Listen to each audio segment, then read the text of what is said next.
Ladies and gentlemen, welcome once again to the Packernet Podcast. I am your host and resident panelist, as always, Ryan Schlip. Check us out online, packernet.com. Find me on Twitter, pack_data. So today we're going to spend our time digging into the Philadelphia Eagles, trying to get the best, beat on that team as we possibly can. Not a ton of Packers news. Very positive injury report with the exception of Zane Anderson. Jordan's still looking good, so we're looking good.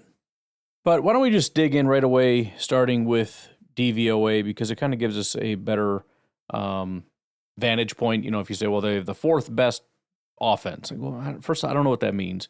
But also, you know, teams can start off really hot and then start to fade, or they could be bad and then get good, et cetera, et cetera. So let's go on sort of a week-to-week, not literally, but looking from start to finish, the trajectory of this team. And it's really quite easy to lay out as far as an overview from a DVOA standpoint, and that is the offense has been largely consistent, and the defense has shockingly improved, nearly from worst to best. So the offense, as far as its rank, its worst rank and its best rank were weeks 1 and 2. So week 1 was when it was out at its lowest, believe it or not, after that slop fest of a game. They ranked 17th on offense. After week 2, they ranked 7th. After that, it was 10, 12, 15, 12, 12, 11, 13, 14, 14, 12, 8, 11, 9, 12, 13, 15. And that's, you know, through those weeks. So it's not just a coincidence that they happen to be that same rank each and every week. So the bottom line is they have been sort of slightly better than average, 16 being average, between 10 and 16-ish every single week is where their offense has been. It's not a powerhouse. It's just kind of, it's just not bad. The defense is what's somewhat interesting.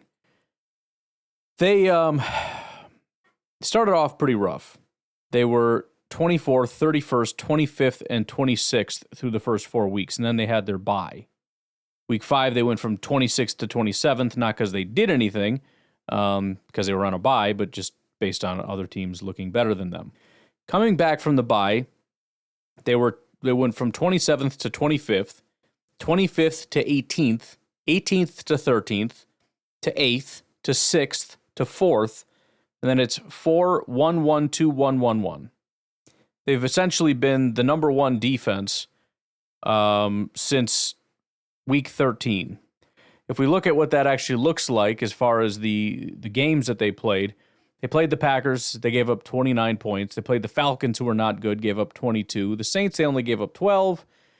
But then they played the Buccaneers and gave up 33. So you look at it as a whole and say this is a bad defense. And then they got their bye week. They come back. They give up 16, 3, 17, 23, 6, 18, 20, 19, 16, 13, 36 to Washington, which was, number one, their only loss after the bye week. They were 2-2 going into the bye week. And also the only game where they gave up any amount of points, any significant amount of points. Then they played Dallas, gave up 7, and then 13. So aside from that weird game, the most they gave up was 23. Everything else was 20 or less. They gave up less than 10 points 3 times. 3 to the Giants, 6 to the Cowboys, and 7 to the Cowboys. So they have been a very good team. You say, well, they haven't played anybody. Well, again, nobody's played anybody, and that's also not really true. They held a lot. I mean, that's by the way, that's exactly what DVOA adjusts for. It adjusts for your opponent. So when they say you're number one, it's that you are number one in exceeding expectations based on your opponent. It's entirely the point. If we look at the actual DVOA, they, as a percentage, were on the positive side, which is negative. 19%, then 28, 11, 12, 11, 9, 2, and then we get into the negatives, 0.5, 8, 12, 17, 17, 21, 18, 19, 20, 22, and right now they're at negative 22.3. On the offensive side, they've been kind of just single digits throughout. Starting in week 4 when they were 5.9%. Right now they're at 5.2%. So 5 ish percent better than your typical offense. If we dig back into the history a little bit, just to kind of give some context on this, there are 1,365 different team years. In other words, Rams 1980, 1,365. Of that group, there are only 20 teams. We're talking 20 teams in NFL history via DVOA that ended the season with better defensive DVOAs than that. 20 out of 1,365. Now, that isn't to be too discouraging because it's not as though this is just a bunch of Super Bowl caliber teams. If we look at the most recent examples of teams that would fit in here, it's going to be kind of a pain. All right, here we go.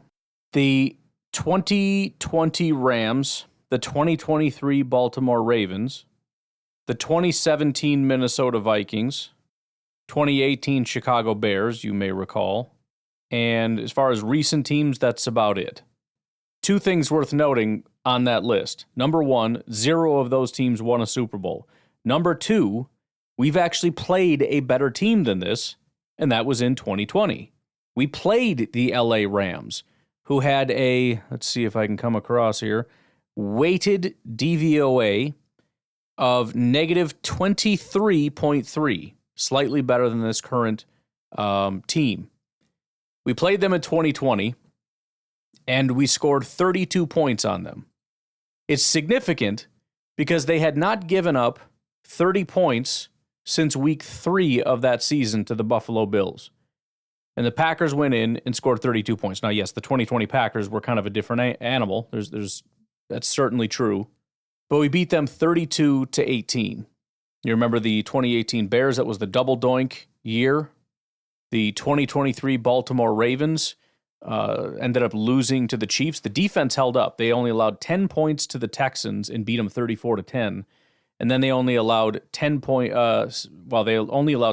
points to Kansas City, but only scored 10. So the defense did hold up for Baltimore, but the offense fell through. By the way, that's more or less what we'd be looking for here, which is to say we need a strong defensive performance. This is not the kind of game where you want to get into a shootout. I mean, if they happen to score 30-some-odd points against this team, that's phenomenal. But I'm not coming into this game with our biggest issue being our offense, specifically our passing offense, and saying, hey, if we can just score 34 points, we should be able to win this. No, I'm looking more at the 2023 Baltimore Ravens where the Kansas City Chiefs won 17-10. I hate to put that on our defense, but I feel like we might need a Herculean effort from our defense. Now, it's not to say none of these teams won. The 85 Bears, not surprisingly, are on this list. They're the 4th best defense. You know what the best defense was? Best defense of all time, according to DVOA, by the end of the season, weighted defense? 1991 Philadelphia Eagles. So there you go. But, the Eagles are coming into this game similar to the Packers. It's a little bit different, but it's similar in that the issue for them is we need the offense to be able to come in here and do some work.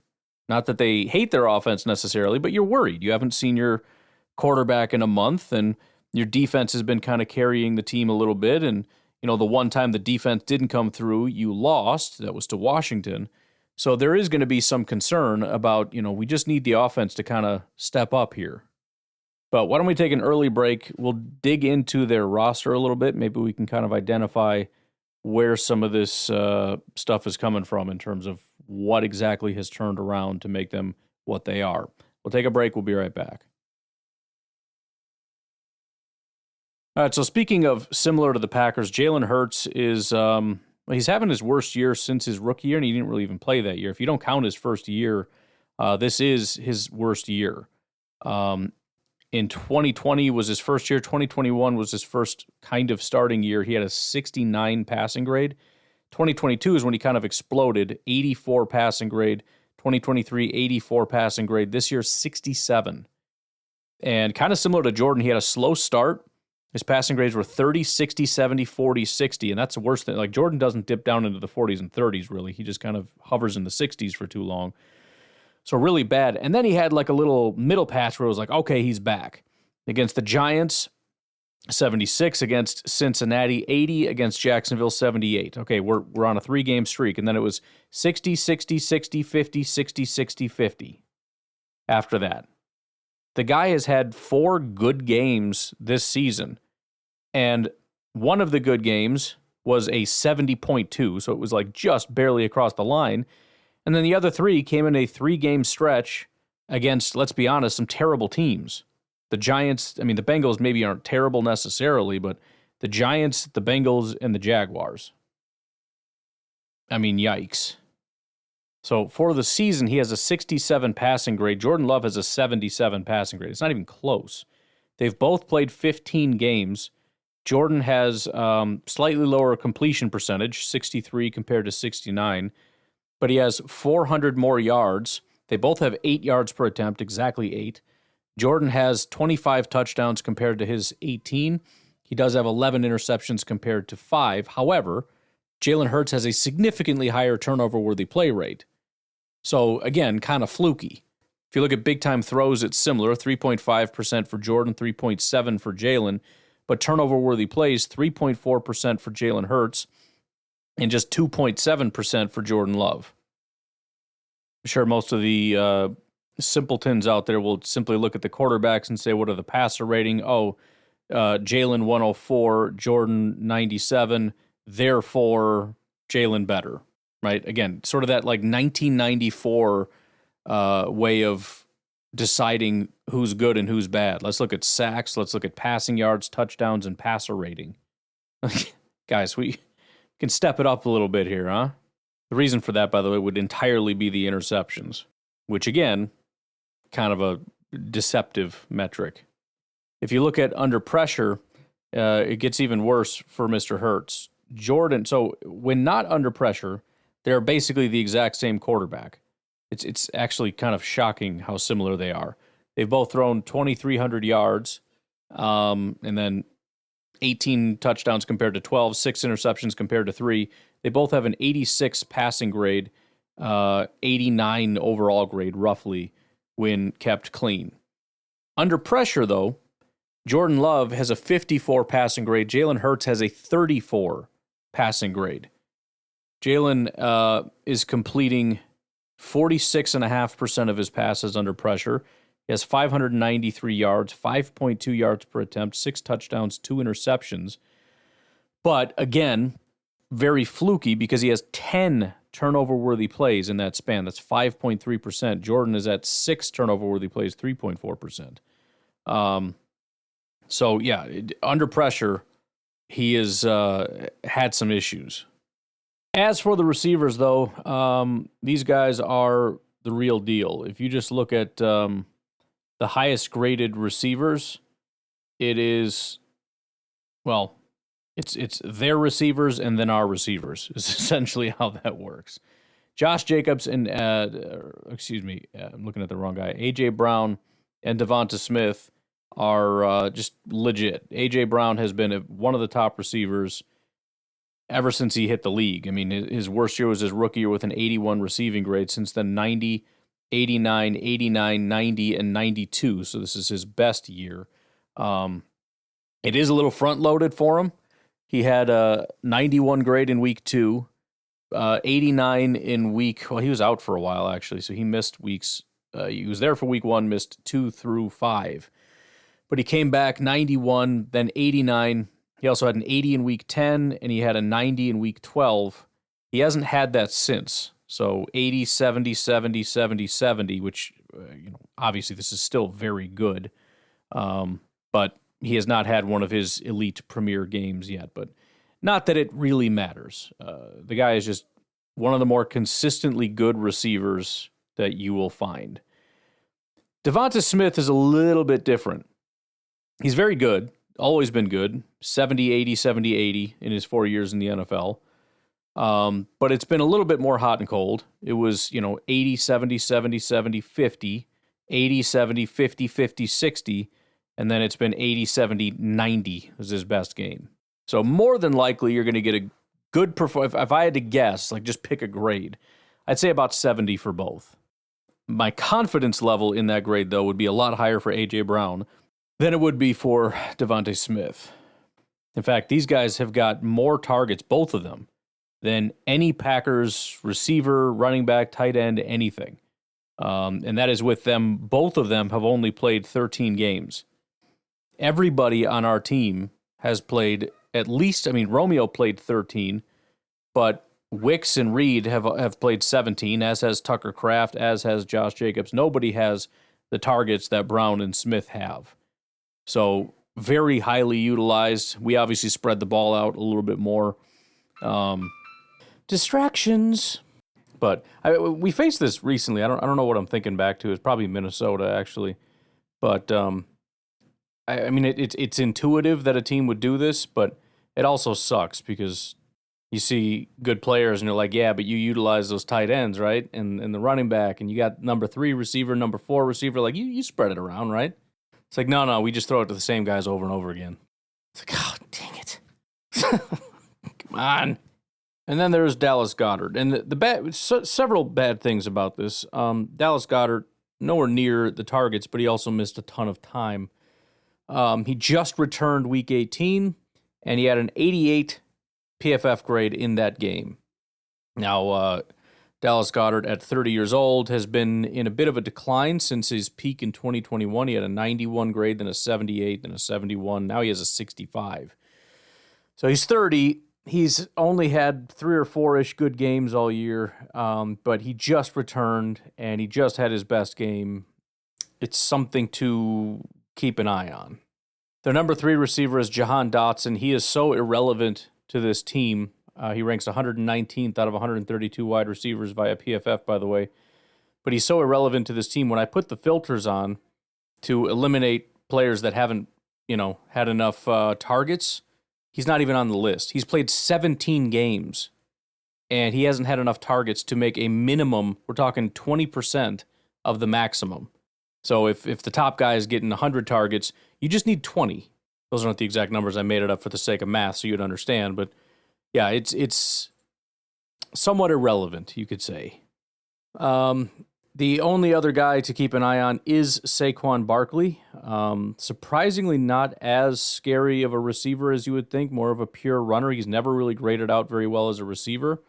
He generally gets around 200 some odd yards. In 2022, he did at 400, but otherwise 2021, 263, 2023, 280. This year's he got 278 in the regular season. He has a receiving grade of 64, and he has had 39 total targets. So you're talking like maybe 2 a game. And then as far as touchdowns, Saquon 2, Dallas Goedert 2, and then you got Smith and Brown have 8 and 7. So that is their offense. Their passing offense, I should say.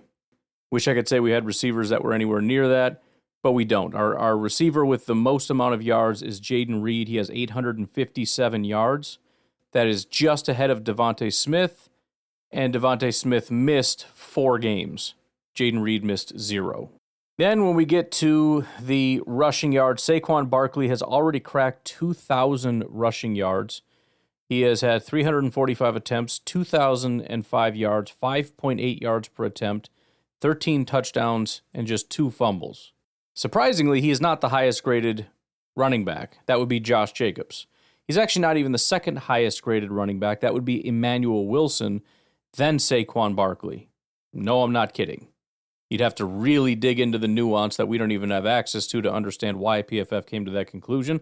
Obviously, Saquon Barkley is running behind a much better run-blocking offensive line than either of these two guys are, so raw yards are not going to quite get it. Plus, the attempts are more. He's had 44 more attempts. But yeah, Saquon is an absolute madman. Obviously, the guy he's had serious issues staying healthy. This is not one of those years.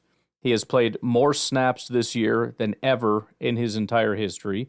He's had more attempts than he's ever had in his history, more yards, higher yards per attempt, more touchdowns, and he's does not have more fumbles. Let's just put it that way. He has the third highest yards after contact. He has by far his most missed tackles forced. He had his second longest rushing attempt in this season. He had his most 10-plus yard carries. He had the most 15-yard carries of his career.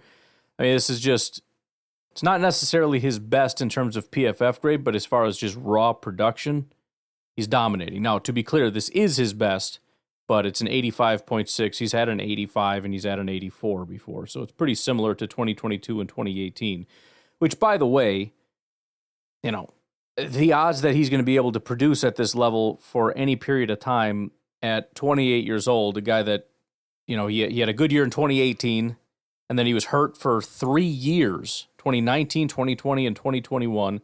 Then he played one full season in 2022 and was good again, got hurt again in 2023. I mean, in his last 5 years, he was healthy one of them.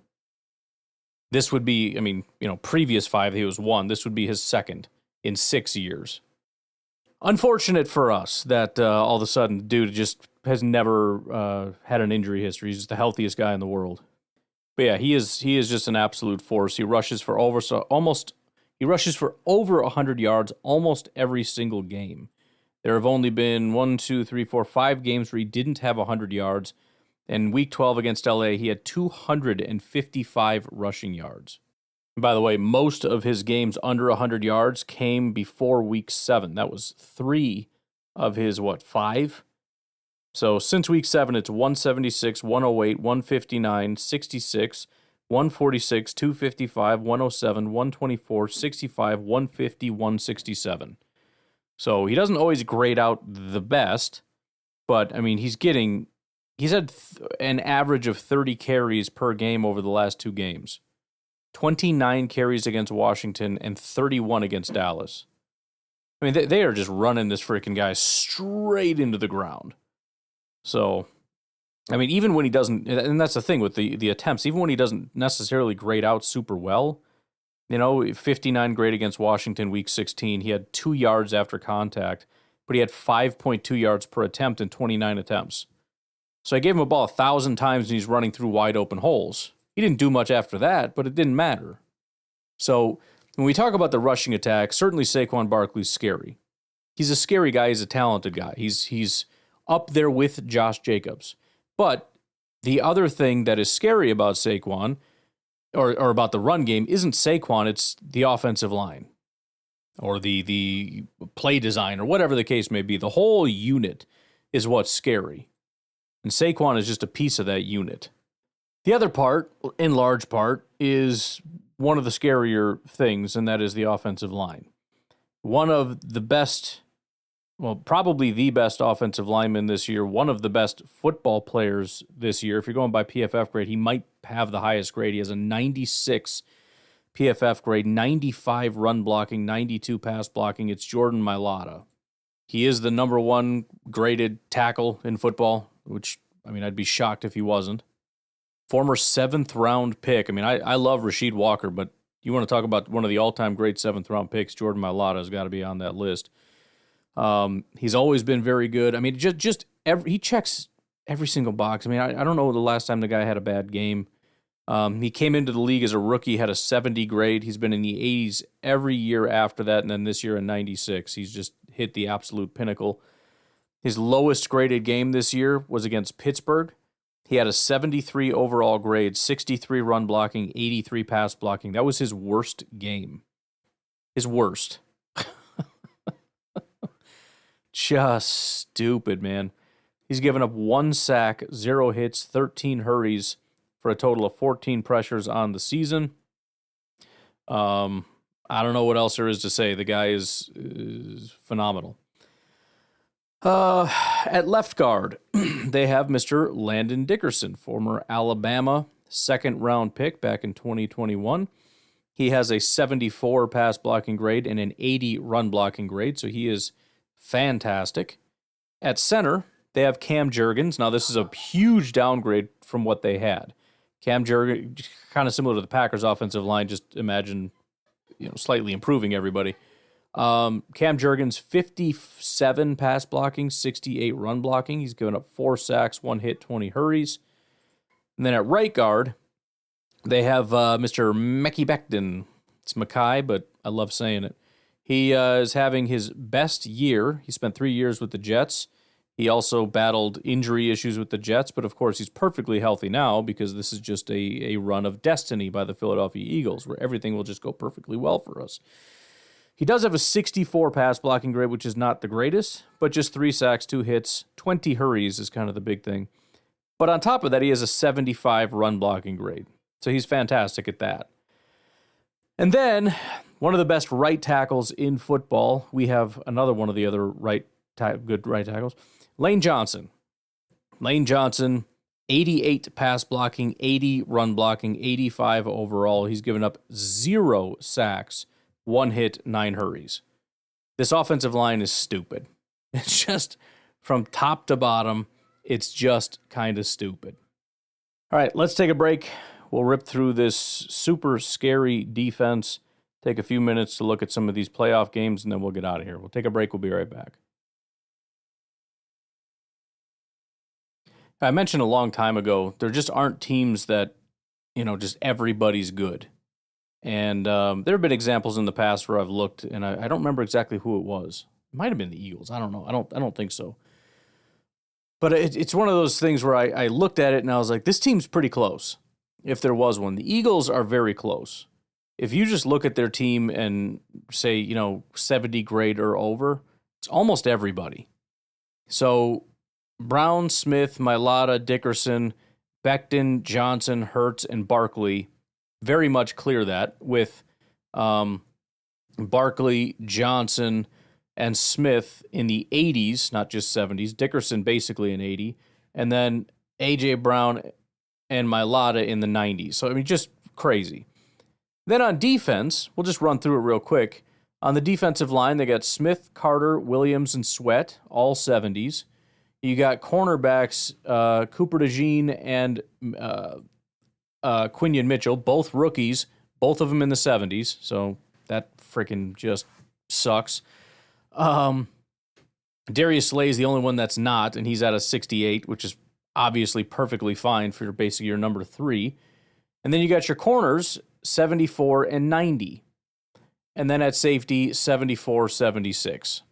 So the only guys that currently are not in the 70s are Darius Slay, who's almost there, Dallas Goedert at a 66, he's almost there, and then Jahan Dotson, who's sitting at a 55. Oh, and Cam Jurgens at center. Now, there are other guys on defense, rotational, whatever, but, you just look at the starters and go, geez, man, that just sucks. Sometimes the stars align, though, It's not even, you can look at it and say, well, that's just, they're a great drafting team or they're this or that, and they have done a good job. But it's one of those things where everybody's just kind of having their best year, and we're going up against kind of a team of destiny here. Fortunately for us, the team of destinies very rarely win. It's the Chiefs who, don't play very well, lacking this, lacking that, doesn't matter, we go win. Still, it's not fun. I think last year Dallas kind of was the team of destiny, if I'm being honest. That was the white-hot team. Dak was maybe the best quarterback in football. Like Dak Prescott, maybe top 10, but number 1 is ridiculous. And we wouldn't beat the crap out of them, but just saying. So their main 4 defensive linemen, you've got, and by the way, they've had a lot of relatively early picks, which is annoying. Jalen Carter, who's a number 9 overall selection, fell obviously to 9 because of some off-the-field issues, kind of a lot of off-the-field issues. And he has taken a step back as far as run defense, which is kind of weird. And he actually hasn't been playing well in the second half of the season, which is kind of strange. Not sure what's going on with him, but right now he has 53 pressures and 5 sacks on 541 attempts, and pass rush is kind of his thing right now. And he's sub 10%. So, not saying he's bad because he's not. He's a supreme athlete, very talented, etc. But he's kind of something weird going on. If you look at his grades, too, he's kind of just had 4 really good games, and that's it. 30, 50, 90, 60, 80, 50, 90, 80, and then it's, we'll call that a 70, I guess. 70, 60, 60, 60, 60, 50, 50, 60 down the stretch here. He's got 1 sack after week 10. 0, 0, 1, 0, 0, 0, 0. He hasn't had a sack since week 13. I know, I'm a jinx this year and everything, but I'm just telling you, okay? I'm sorry that I just gifted him a sack in this game, but I got to tell you something about this game, okay? Be grateful that I'm hyping these guys up as much as I am. If anything, I'm pulling the whole team down. After that, they got third-round pick Milton Williams. Milton Williams, also extremely inconsistent, but he's got enough good games in there to have a 70 overall. He's got a 90 pass rush grade, 40 pressures and 6 sacks on 302 attempts, which is quite incredible. But he has a 43 run defense grade. He's a 290-pound guy, so he's just one of those quick, fast, get up the field kind of guys. The rotational guys, Moro Ojomo, 68 grade, and Jordan Davis, another guy that was kind of expected to be more of a stud than he has been. Followed kind of a similar trajectory. Another Georgia guy, 13th pick overall. Rookie year, he had a 73 grade. Year 2, it was a 71. This year, a 66. So I don't know what's going on with these Georgia guys. Hopefully Wyatt doesn't follow that same path, just slowly stepping backwards. But he has 10 pressures and 1 sack on 193 attempts, which is kind of awful.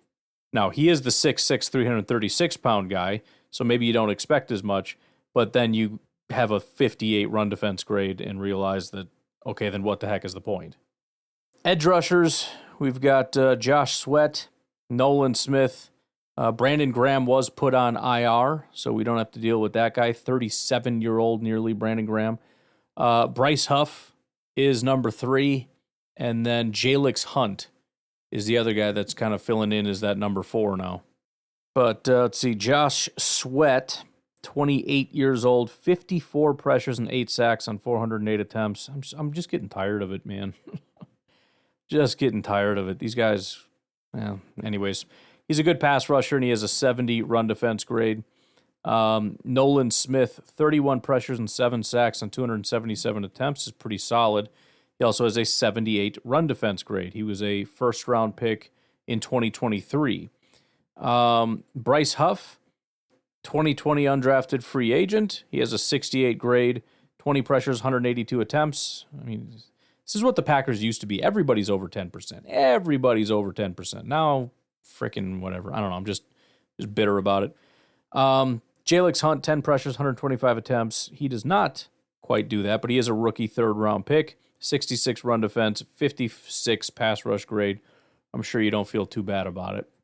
At linebacker, you got Nakobe Dean. This one's going to annoy a lot of people because it was the same year that we took Quay, and Nakobe Dean is certainly playing a lot better than Quay. He was a third-round pick, so everybody kind of passed on him, to be fair, and he's extremely inconsistent. He's either like the best player on the field or he's the worst player on the field. In fact, the last time we saw him, he had a 29 PFF grade. Hopefully we can get a repeat of that. But he's been a lot. I mean, he started the season terrible. It was 20, 50, 60, 40, 40.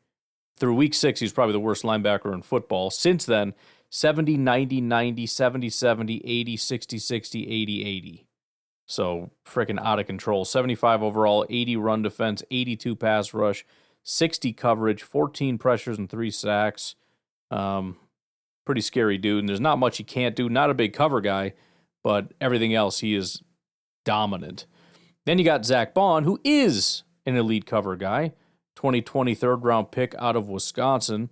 He can do run defense, 73 grade, pass rush even. He's got a 66. He's got 16 pressures, 4 sacks, but a 92 coverage grade.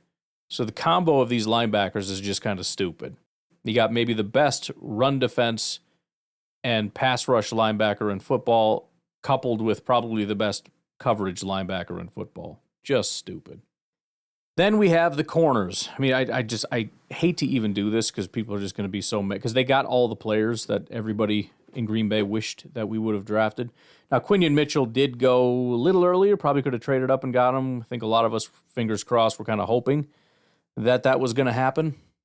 Kind of shocked that he and some other people fell as far as they did. But instead, the Philadelphia Eagles took him at pick 22. He's been a little bit up and down, but overall, 74 coverage grade.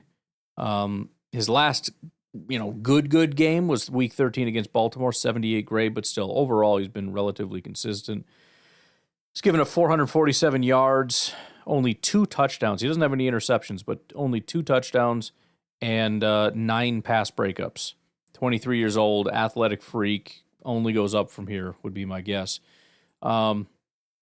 Then you've got Darius Slay. Darius Slay is the other boundary guy. He's 34 years old, been around a long time, obviously. The other thing that sucks about this is you look at the Eagles and just go, man, you guys are screwed because you're all a bunch of old guys. And in like one or two draft classes, they just flipped it. They're just loaded with young, scary-looking guys, and it's super annoying.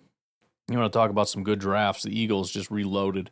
No, that doesn't mean I want Gutekunst fired. I'm saying that sometimes people do things that are extraordinary, right? You don't set extraordinary as the standard. You hope that, for extraordinary, but it's not, the standard or whatever.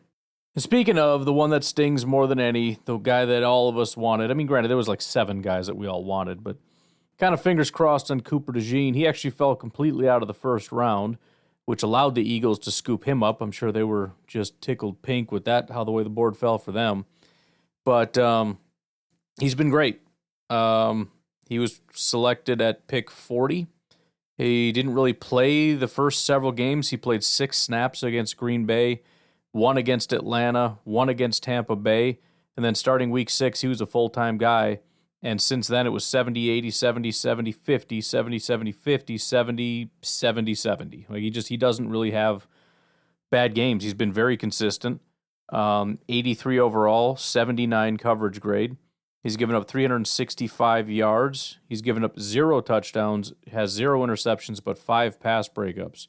82.2 passer rating when targeted. So he's been and a 91 run defense grade, by the way, just as a bonus. If you watched him in college, it probably doesn't surprise you very much. He wasn't afraid of contact.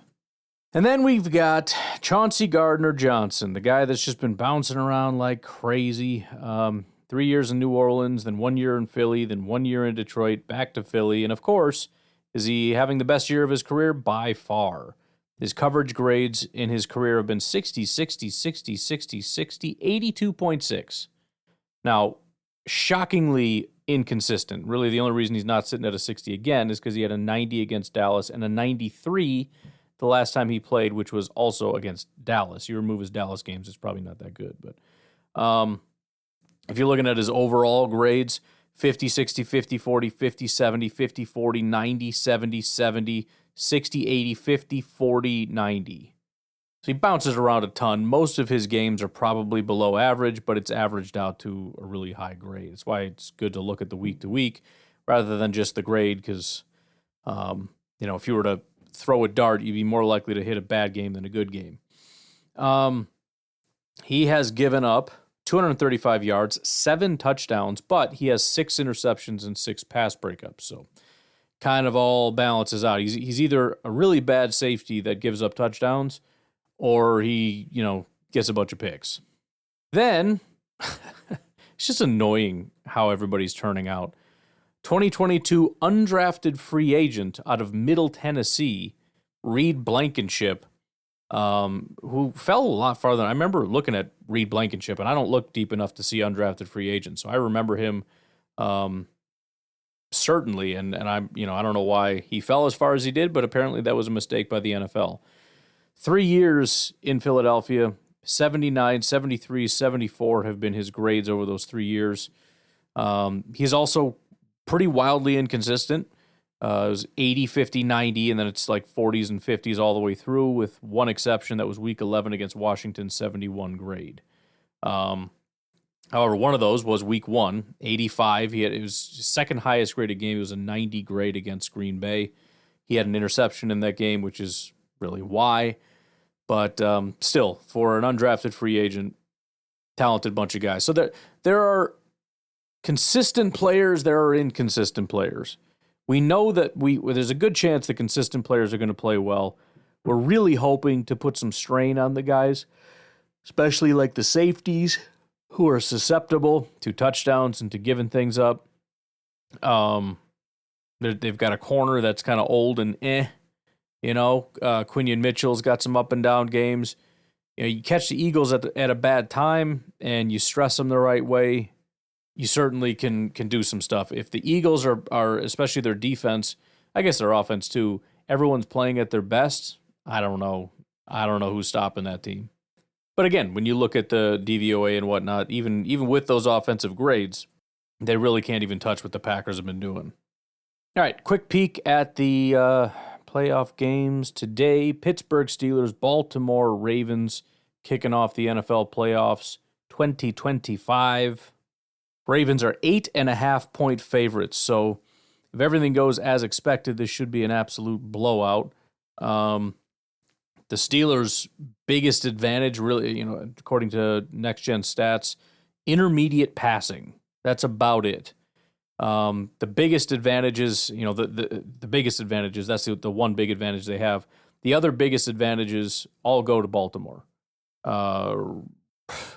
Just freaking they're the number 2 team rushing versus a stacked box. The Steelers rank 31st. The number 1 team rushing outside the tackles. Steelers rank 28th. Number 2 team rushing under center. Steelers rank 28th. I'm not going to go through all of them, but it's a brutal situation, and I don't think anyone expects the Steelers to really do anything here. They certainly can win, but the Steelers are one of those teams where it's like every year they have a winning record, and I think it's gotten to the point where it's like the question is, can they keep that going? Beyond that, they're not going to win anything. It's like, oh, are they going to get it? Are they going to get that winning record again? Yeah, they got it. Okay, cool. Playoffs. Yeah, bye. See ya. Anything can happen in the playoffs, but this should be a pretty big stepping stone game for Baltimore. Derrick Henry averaging 104.6 yards per game in his playoff career, which trails only Terrell Davis and John Riggins among players with 5+ playoff games all time. Lamar Jackson leads all quarterbacks with 86.8 rush yards per game in the playoffs. So, goodness gracious. But they're going to have to the Steelers are going to have to lean on TJ Watt to make some magic happen here. But for fun, we're in the playoffs. I'll give you a score prediction. 28-16, Baltimore wins that game. Then the later game, you got the Denver Broncos and the Buffalo Bills. I don't even know what I want to happen here. I suppose I want Buffalo to win just because I need Buffalo to be able to beat Kansas City. Buffalo has not done enough for me to start disliking them, so I still kind of like them. Kind of interesting to see, again, the next-gen stats things. Quite a bit actually goes to Denver when you look at the team overview. Passing efficiency for the Broncos, it's actually advantage Broncos offense versus the Bills defense. Pressure rate is very strongly in the Broncos' favor as far as blocking the Bills' pass rushers. The rushing is going to be tough. The Broncos are going to have a hard time running against the Buffalo Bills. On the flip side, when you look at the Bills' offense, a surprise to see Denver sort of in the advantage in every category. Passing efficiency, the Bills are the number 3 passing team. The Broncos are the number 1 passing defense. I have not paid any attention to the Broncos. I didn't know what they're doing. Did not know their defense was that good. And by the way, number 1 pass blocking team, apparently. I don't know what that's all about. And then as far as overall rushing, the Bills have the 4th best rushing offense. The Broncos' 3rd best rush defense as far as rushing efficiency, however they calculate that. And then as far as pressure rate, the Bills have the 11th best pass blocking group, Broncos' 3rd best pass rush group. So I am pretty surprised to see how much of this actually falls in Denver's category, especially considering Buffalo is 8.5-point favorites. It would certainly give me pause if I was going to, go ahead and bet on Buffalo. A couple little tidbits for you if you're doing any betting or trying to figure out which way this is going to go. Rookie starting quarterbacks are 5-17 in road playoff games since 1950, including 0-5 since 2013. The last rookie starting quarterback to win a road playoff game was Russell Wilson in 2012, the wild card round. Knicks finished with 29 passing touchdowns as a rookie. Only Peyton Manning, 3 different seasons, had more passing touchdowns in a season in franchise history. Von Miller will be the second player in NFL history to face a team in the playoffs that he had 100+ sacks with, joining Richard Dent in 1994 with the 49ers versus the Bears.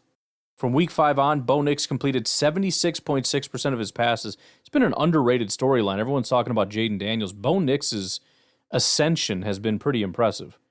From Week 5 on, he's completed 76.6% of his passes against split safety coverage shells, 3rd highest in the NFL, averaging 7.7 yards per attempt, which is 9th most, and throwing 10 touchdowns.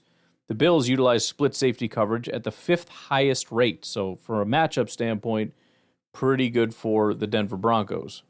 For my score prediction, I'll keep it Buffalo pretty heavily, but I'll say 27 to, let's straddle that line a little bit, 27 to 20. All right, folks, it's here. It's playoff time. Tomorrow we'll start to get a little fired up. All right? It's that time, man. It is time to start getting fired up. We're not whining about last week anymore. We're moving on. It is game time. Talk to you tonight. Have a good one. Bye-bye.